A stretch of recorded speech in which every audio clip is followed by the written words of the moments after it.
సందర్భంగా నాతో పాటు ఇక్కడ పాల్గొంటున్నటువంటి ఈ కార్యక్రమ కన్వీనర్ గారైనటువంటి జగిత్యాల రూరల్ మండల అధ్యక్షులు సోదరుడు తిరుపతన్న గారికి, అదేవిధంగా కో కన్వీనర్ గారు రాయకల్ టౌన్ అధ్యక్షులు ధర్మపురి గారికి, మరియు పాల్గొంటున్నటువంటి రాగిళ్ళ సత్యనారాయణ గారు కార్యదర్శి గారు, జిల్లా కార్యదర్శి గారు, అదేవిధంగా దశరథ్ రెడ్డి గారికి, అర్బన్ మండల అధ్యక్షులు రామరెడ్డి గారికి, అదేవిధంగా బీర్పూర్ మండల అధ్యక్షులు నర్సన్న గారికి, జిల్లా బీజేవైఎం అధ్యక్షులు రెంటం జగదీష్ గారికి, మరియు మహిళా మోర్చా జిల్లా కార్యదర్శి గారు కళావతి గారు, టౌన్ ప్రెసిడెంట్ గారు మమత గారు, అదేవిధంగా దివాకర్జీ, జున్ను రాజేందర్జీ మా అడ్వకేట్ గారు, న్యాయవాది గారు, అదేవిధంగా పెద్ద ఎత్తున వివిధ మండలాల నుంచి విచ్చేసినటువంటి నాయకులు ఎంతోమంది మా కమల సైనికులు, కమల దళం మంది ఇక్కడికి రావడం జరిగింది.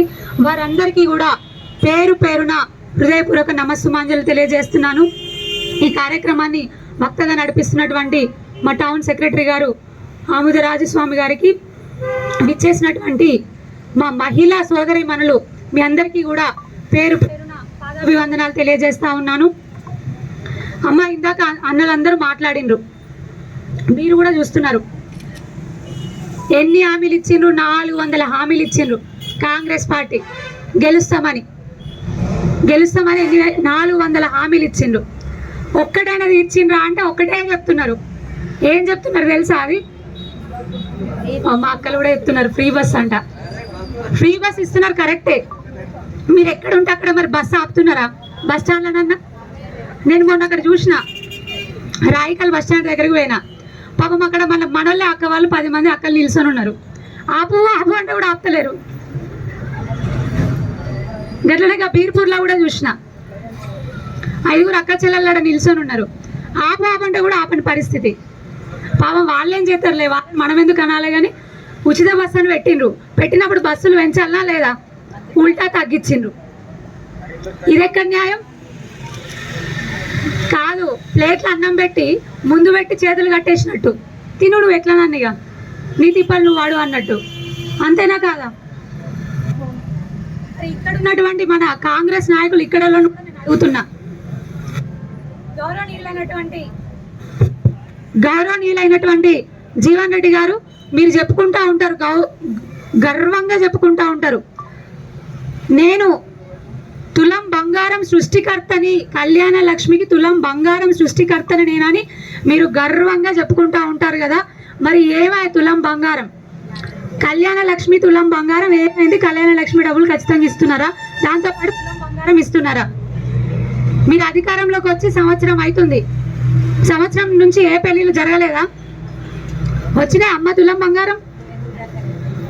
మరి దాని గురించి ముందు జీవన్ రెడ్డి గారు తీసుకున్నారు, తులం బంగారం ఇవ్వాలి. మరి ఏది? వాళ్ళ పార్టీ కదా అధికారంలో ఉంది, ఇచ్చిండ్రా? రాలేదు.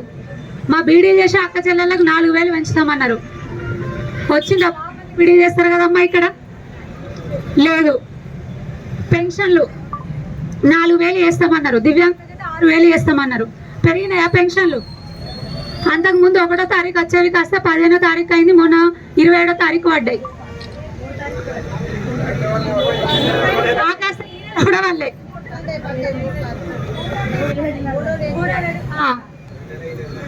మీరు గమనించలే, 1 నెల పెన్షన్ ఎగిరిపోయింది.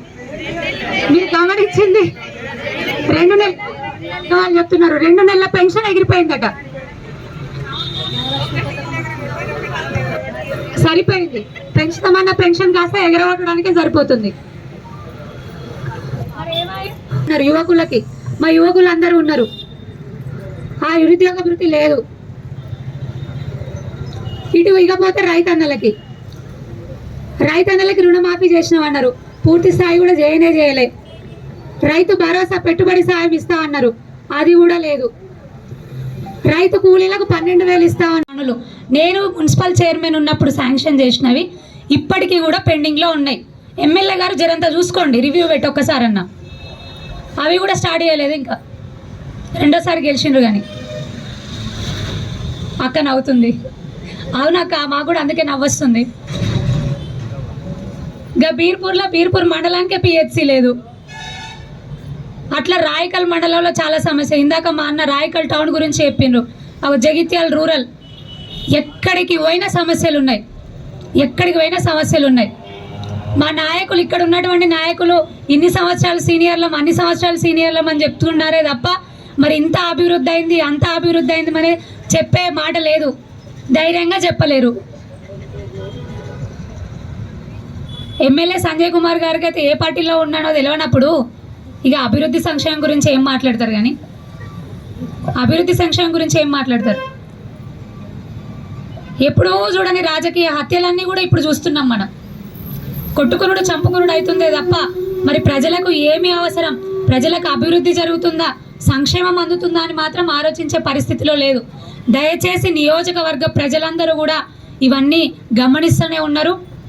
మరొక్కసారి నేను తెలియజేస్తూ ఉన్నాను, మీరు మమ్మల్ని నమ్మిండ్రు, 42,180 ఓట్లు నాకు అందించిండ్రు. మీ ఆడబిడ్డగా మీతో ఉంటాము. నేను మాత్రమే కాదు, మా భారతీయ జనతా పార్టీ నాయకులు కార్యకర్తలందరూ కూడా కుటుంబ సభ్యుల్లాగా మీకు తోడుగా ఉంటారు. ఖచ్చితంగా పోరాటం చేసి తీరుతాం. ప్రతి ఒక్క ఊరు, ప్రతి ఒక్క మండలం, ప్రతి ఒక్క నియోజకవర్గం ఎక్కడికక్కడ కూడా మీకు జరిగిన అన్యాయానికి పోరాటం చేస్తూనే ఉంటాం. భారతీయ జనతా పార్టీ నరేంద్ర మోదీ గారి నాయకత్వంలో గౌరవనీయులు మన నిజామాబాద్ పార్లమెంట్ సభ్యులు అరవింద్ అన్న గారి నాయకత్వంలో ఖచ్చితంగా అభివృద్ధి సంక్షేమం కోసం మేము కృషి చేస్తూనే ఉంటాం. కొన్ని రాజకీయ కుట్రలు చేస్తూ కేంద్ర ప్రభుత్వం నుంచి వచ్చినటువంటి నిధులను మీదాకా వాళ్ళు చేరనివ్వకుండా చేసిన, ఇక్కడ లోకల్గా ఉన్నటువంటి నాయకులు మీదాకా చేరనివ్వకుండా చేసినా కూడా ఖచ్చితంగా పోరాటం చేసి మీకు చెందవలసిన ప్రతి ఒక్క రూపాయిని కూడా మీకు చెందే వరకు మా పోరాటం ఆగకుండా మీ తరపునే ఉండి పోరాటం చేస్తాం, ముందుకు నడుస్తామని మరొక్కసారి కూడా తెలియజేస్తా ఉన్నాను. గౌరవనీయులు ఎంపీ అరవింద్ అన్న గారు కూడా మొన్నటికి మొన్న అమృత్ స్కీమ్ కింద వాటర్ సప్లై అమ్మ ఏం లేదు, నల్ల నీళ్లకు లైన్లు పైప్ లైన్లకు వాటికి కూడా మొన్ననే 60 కోట్ల నిధులతోని ఇక్కడ శంకుస్థాపన చేసిండ్రు కొత్త బస్టాండ్ వాటర్ ట్యాంక్ దగ్గర. అందులో 70% పైగా కేంద్ర ప్రభుత్వం నిధులు ఉంటాయమ్మా. ఆ విషయం కూడా మీకు చెప్తున్నాను. ఖచ్చితంగా ఎంపీ అరవింద్ అన్న గారి నాయకత్వంలో వారి సహకారంతో నా వంతు కృషి మన జగిత్యాల నియోజకవర్గ అభివృద్ధికి ఖచ్చితంగా చేస్తాము.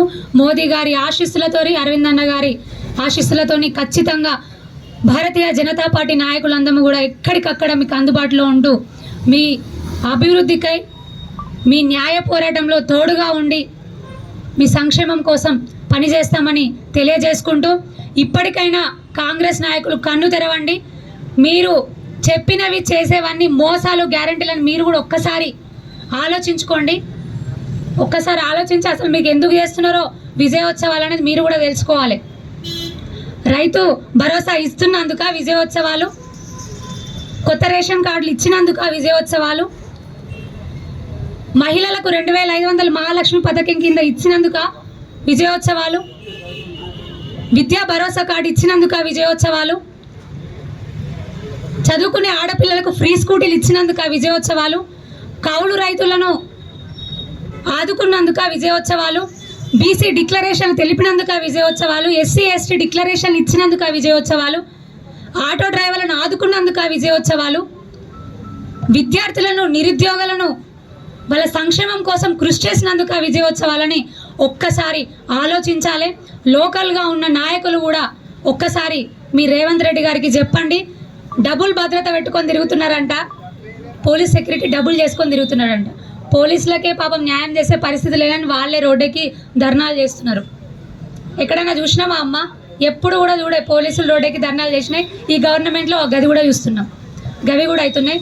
అమ్మ, మీరందరూ కూడా ఈ కార్యక్రమానికి విచ్చేసినందుకు ధన్యవాదాలు. ఖచ్చితంగా మరొకసారి తెలియజేస్తూ ఉన్నాము, భారతీయ జనతా పార్టీ కార్యకర్తలందరూ కూడా ఒక కుటుంబం లాగా పోరాటం చేస్తాం. ఇచ్చిన హామీలన్నీ కూడా కాంగ్రెస్ గవర్నమెంట్ నెరవేర్చే వరకు కూడా భారతీయ జనతా పార్టీ పోరాటం చేస్తుంది. లేకపోతే ప్రభుత్వం గద్దె దిగుడే. ఎందుకంటే ప్రజలే బుద్ధి చెప్తారు. రానున్న రోజుల్లో ఏర్పడేది మాత్రం భారతీయ జనతా పార్టీ అని మరొక్కసారి తెలియజేసుకుంటూ అందరికీ కూడా పేరు పేరున హృదయపూర్వక ధన్యవాదాలు తెలియజేస్తూ ఉన్నాను. భారత్ మాతాకి, భారత్ మాతాకి జై శ్రీరామ్. లేదు, కౌలు రైతులకు లేదు. ఏవీ లేవు. అంగన్వాడీ టీచర్లకు 18,000 పెంచుతామన్నారు వేతనం, అది లేదు. అంతెందుకు మా అక్క చెల్లెలందరూ పెద్ద ఎత్తున వచ్చి కూర్చున్నారా? మీకు 2,500 ఇస్తామన్నారా? వచ్చినాయి అక్క మీకు ఎవరికన్నా? పాప మా అక్క చెల్లెళ్ళందరికి ఇవన్నీ వేస్తామంటే నమ్మి ఓట్లేసి కూర్చోబెట్టినందుకు ఏమై? ఏది లేదు, గుండు సున్నా చూపిస్తున్నారు. ఇక మనల్లో అయితే ఇక్కడ ఎమ్మెల్యేని నమ్మి ఒక పార్టీ మీద గుర్తు మీద ఓటేసి గెలిపిస్తే ఇంకో పార్టీకి వాయే జంపు జిల్లాని. ఏందయ్యా బాబు అంటే ఎమ్మెల్యే గారు ఏమైంది అంటే నేను జాయిన్ కాలే అని చెప్తాడు. ఆయన ఏం మాట్లాడుతున్నాడు ఆయనకు అర్థమైతే లేదు. డబుల్ బెడ్రూమ్ ఇల్లు అన్నాడు, దానికి కేంద్రం నిధులే ఎక్కువ, కానీ మా డబ్బులే అని చెప్పుకుంటున్నారు. సొంతంగా చెప్పుకోవడమే, వాళ్ళకి చెప్పుకోవడమే ఎక్కువైపోయింది. ప్రధానమంత్రి ఇచ్చిన డబ్బులే ఎక్కువ అమ్మా అందులో. అది చెప్తున్నారా? చెప్తలేరు. దసరాకు పట్టు చీరలు ఇచ్చిండ్రా కొంట అన్నారు కదా. దసరాకు పట్టు చీరలు ఏమైనా రేవంత్ రెడ్డి పంపిస్తా అన్నారు కదా సీఎం గారు, కట్టుకున్నారా అక్క? రేవంత్ రెడ్డి గారు పంపించిన పట్టు చీరలు అటు ఉన్నది వేయింది ఉంచుకున్నది వేయింది అన్న రకంగా ఉంది ఈ ఏడాది కాంగ్రెస్ పాలన. మేము ఏదో సాధించినాం అన్నట్టు ఏం చేయకుండా కోట్లు ఖర్చు పెట్టి సభలు చేస్తున్నారు. పెద్దపల్లిలో ఏతున్నారు, అక్కడ ఏతున్నారు, అక్కడ అన్ని కేంద్రాలలో చేసుకుంటూ వస్తున్నారు. ఒక సభ అయితే ఎన్ని కోట్లు అవుతాయి అక్క? కోట్లు ఖర్చు పెట్టి. ఎట్లుందంటే కాంగ్రెస్ పరిస్థితి, పబ్లిసిటీలోనేమో పీక్స్కుంది, గ్రౌండ్ లెవెల్లోనేమో డౌన్కుంది. అతి తక్కువ కాలంలో అతి ఎక్కువ మందితో చీకొట్టుకున్న ప్రభుత్వం ఏదైనా ఉంది అంటే అది తెలంగాణ రాష్ట్రంలోని కాంగ్రెస్ ప్రభుత్వం. నిజంగా చెప్పాలంటే బీఆర్ఎస్ కి 5 సంవత్సరాలు అయిపోయిన తర్వాత మెల్లిమెల్లిగా వ్యతిరేకత స్టార్ట్ అయ్యి 10 సంవత్సరాలకు వచ్చేసరికి కుర్చీ దించేసిండ్రు టీఆర్ఎస్ వాళ్ళని. వీళ్ళకి అది కాదు, సంవత్సరం పూర్తి కాకముందు వీళ్ళ నిజస్వరూపం బయటపడ్డది. దాచుకోవాలి. భూ స్కామ్లు, కాంట్రాక్ట్ల స్కామ్లు, అసలు స్కామ్లు ఎక్కడ లేవు చెప్పుండ్రి, ఎక్కడ లేవు చెప్పుండ్రి. ఆటో డ్రైవర్లను ఆదుకుంటామన్నారు, 12,000 ఇస్తామన్నారు. బీసీలకు రజకులు ఇక్కడ ఎక్కువ మంది ఉంటారు కదా, వాళ్ళకు కూడా ఆర్థిక సాయం కింద సబ్సిడీ 10 లక్షల చొప్పున ఇస్తా అన్నారు. ఏమైంది? అది అటే పోయింది. గొల్ల కుర్మలకు ఇస్తామన్నారు 2 లక్షలు గొర్రెల పెంపకానికి, అవి అటే పోయినాయి. వచ్చినాయా? రాలేదు. ఎస్సీ ఎస్టీల కోసం సపరేట్ గా బడ్జెట్ లో ఫండ్ పెడతామన్నారు, సప్తాలు తెస్తామన్నారు. అది ఒక వర్గం అని కాదు, రైతులు, మహిళలు, విద్యార్థులు, ఇటు సైడ్ చూస్తే అన్ని వర్గాల వారు, బీసీ, ఎస్సీ, ఎస్టీ, ప్రతి ఒక్క వర్గానికి చెందిన వాళ్ళు అన్యాయానికి గురైందే తప్ప ఏ ఒక్క హామీ కూడా నెరవేరలేదు. ఏదో సాధించినాం అని చెప్పేసి ఎక్కడికక్కడ విజయోత్సవాలు చేసుకుంటున్నందుకు కొంచెమైనా సిగ్గుపడాలి. ఇక మన లోకల్ ఉన్న నాయకులు, మరి 2 నాయకులు ఉన్నారు, ఎమ్మెల్యే గారు ఉన్నారు, ఎమ్మెల్సీ గారు ఉన్నారు, వాళ్ళకు కొట్టుకోవడమే తప్పితే, అయ్యా జీవన్ రెడ్డి గారు మీరు 40 సంవత్సరాల నుంచి రాజకీయాల్లో ఉన్నారు, మరి ఎడాపెడా మీ కాంగ్రెస్ ప్రభుత్వం హామీలు ఇచ్చింది, మరి నియోజకవర్గ ప్రజలకు మీరు ఏమని సమాధానం చెప్తారు? పట్టభద్రుల ఎమ్మెల్సీగా ఉన్నారు, కనీసంగా గురుకులాలకు పోయన్నా చూసిండ్రా మీరు ఎప్పుడన్నా? పురుగుల అన్నం పెడుతున్నారు, ముద్దైన అన్నం పెడుతున్నారు, చూసిండ్రా ఎప్పుడన్నా? పట్టభద్రుల్ని పట్టించుకున్నారా? స్కాలర్షిప్లు వస్తలేవు, మీ ప్రభుత్వమే ఉంది కదా ఇప్పుడు, మరేరి ఏమాయ్? ఇటు ఎమ్మెల్యే గారు ఉన్నారు, ఇటు రావర్ రోడ్ చేస్తామన్నాడు, అది అటే పోయింది. ఇటు రోళ్లవాగు ప్రాజెక్ట్ అన్నారు, అది అటే పోయింది. ఇందిరమ్మ ఇల్లు 5 లక్షలు ఇస్తామన్నారు, మరి ఏది? అదే దాంట్లో ఉన్నారు కదా మీరు, అడుగుండ్రి, తీసుకొచ్చి పెట్టుండ్రి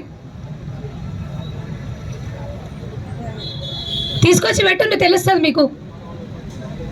అభివృద్ధి మాత్రం ఎక్కడా కనిపిస్తలేదు. గతంలో అమ్మ నేను చైర్మన్ అప్పుడు చేసినప్పుడు పనులు కూడా ఇంకా పెండింగ్లో ఉన్నాయి. అభివృద్ధి పనులు అంతేందుకు ఎక్కడో ఏవో మండలాలలో కాదు, జగిత్యాల టౌన్లో నేను చెప్తున్న విషయం.